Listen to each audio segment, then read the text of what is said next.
If you are curious about how problem solving actually works and you want immediate results from your actions, I think BCA is the right course for you. I chose BCA because I always wanted to work in the tech field. I honestly thought BCA would be more about theory and mugging up stuffs. During my course, I've worked on various software projects. I've worked on data analysis, I've worked on software development, I've worked on Python projects, I've worked on machine learning projects. We have lab sessions, we build projects, and the assignments that are given makes us think beyond just the theory part. The hands-on approach, instead of just reading about it, you can apply it yourself. We have very encouraging faculties here. They are easily approachable and they help us in all ways.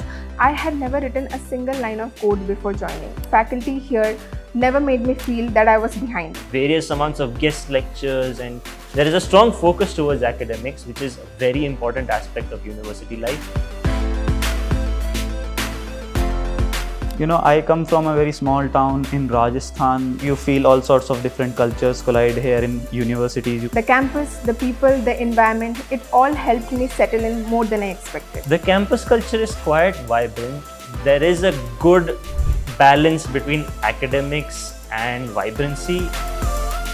Alliance, it gives you all the opportunities here. It's about how you make the most of it.